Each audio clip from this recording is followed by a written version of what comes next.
Un artiste d'envergure internationale, heureux et lumineux. Et pourtant, il ne croit ni en Dieu, ni au comptable, et il ne se teint pas les cheveux. Ben voilà, c'est mon invité aujourd'hui, à M. Showbiz.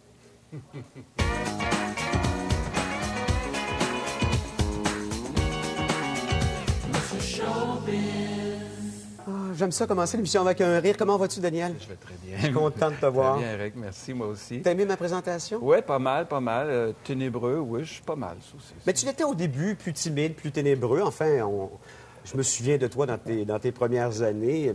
Et c'est vrai qu'il y a quelque chose, d'une lumière en toi maintenant que l'on sent, qui n'était peut-être pas là au début, ou en tout cas qu'on ne voyait pas au début. Probablement, j'ai appris à vivre avec ce merveilleux métier qu'est le showbiz, justement.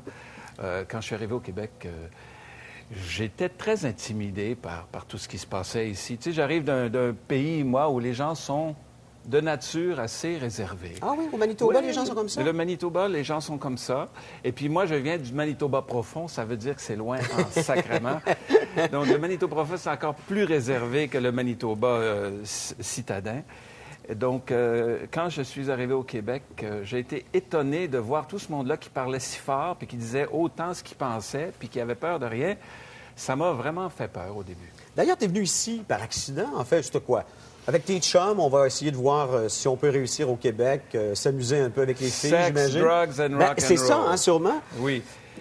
Effectivement, on avait tous 21, 22 ans. On venait de terminer l'université. On avait envie de changement, on avait envie d'avoir du fun.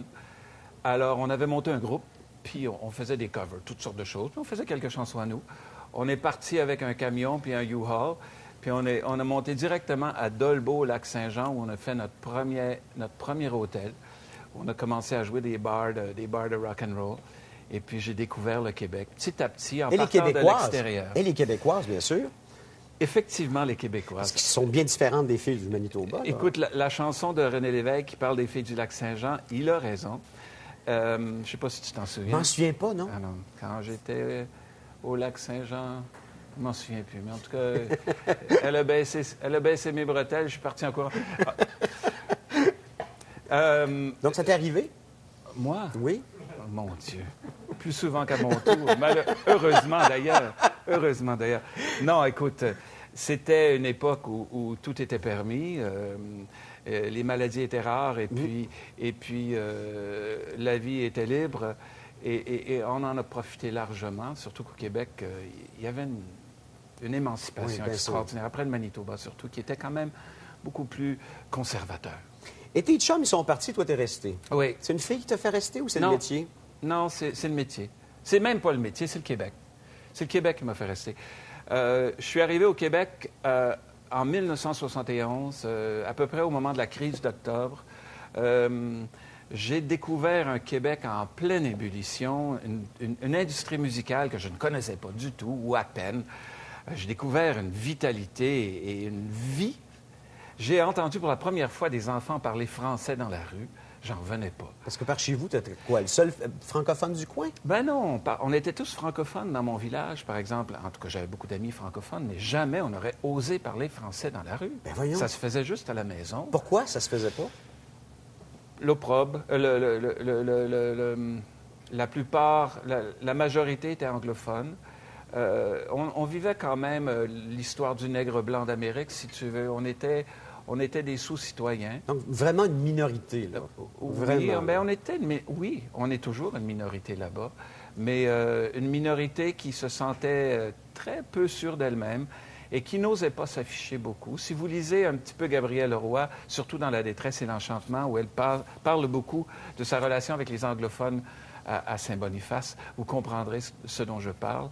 C'était la peur de s'afficher, la peur de se faire remarquer, la peur... Donc, on parlait en anglais pour que les gens nous prennent pour des Anglais.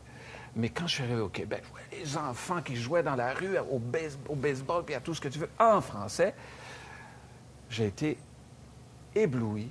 Et c'est le Québec qui a fait que je suis resté. C'est pas une fille, c'est même pas la musique. C'est vraiment le Québec et la vitalité qu'il y avait ici. Puis tes parents, ils ont réagi comment quand ils ont perdu leur beau Daniel? Oh, écoute, je pense que c'est pas tellement me perdre, parce qu'ils m'avaient envoyé en pensionnat quand j'avais 14 ans, donc ils m'avaient perdu depuis longtemps. c'était pas tellement qu'ils me perdaient. C'est que quand ils ont su que je voulais gagner ma vie à faire de la musique, après qu'ils m'avaient payé un beau cours classique, qui voulaient normalement que je devienne médecin ou avocat, quelque chose, un métier noble, pas musicien. Et quand ils ont appris que je voulais faire de la musique, ma mère, secrètement, était très heureuse parce que ma mère a toujours rêvé de faire de la musique. Mon père, je crois, qui lui, avait été frustré dans son éducation parce que son père n'avait pas d'argent et mon père avait beaucoup de capacités. Il aurait pu très bien faire beaucoup de choses. Donc, il s'était projeté un peu à travers toi. Il s'est projeté, je crois, à travers moi. Il espérait que je réalise ce que lui n'avait jamais eu la chance de réaliser. Et donc, quand il a vu que je m'en allais faire de la musique au Québec, je pense qu'il a trouvé ça dur. Est-ce qu'il a eu le temps de voir tes succès? Oui, il est vivant, toujours vivant. Toujours vivant, toujours vivant. Et il a eu la chance de voir mes succès. Il est même venu à Paris me voir dans Notre-Dame de Paris. Il a voyagé un petit peu après avec ma mère. Quand je me souviens une histoire qu'il raconte, il est à Rome. Et puis il rencontre des gens qui parlent français comme lui, puis il se présente, Athanas Lavoie. Puis les Français disent, Athanas Lavoie, vous ne seriez pas la voix du Canada? Mon père, il dit, oui, je viens du Manitoba. Est-ce que vous connaissez Daniel Lavoie? Ah ben là, mon père, tu te rends compte, hein? À l'autre bout du monde, il parle de son fils. Il y a quelqu'un qui lui demande ici son fils. Donc, je pense qu'il a eu le temps de redorer son blason un petit peu, puis de retrouver quand même son orgueil là-dedans. On va continuer à s'entretenir ensemble, Daniel. D'ailleurs, je veux te parler de tes cheveux. Oui? Oh non, je trouve qu'il y a un sujet, il y a une piste intéressante là. Non seulement tes cheveux, mais bien d'autres choses. D'accord. Puisqu'on a du temps devant nous, mon invité Daniel Lavoie, on s'en va à la pause et on revient au retour avec lui.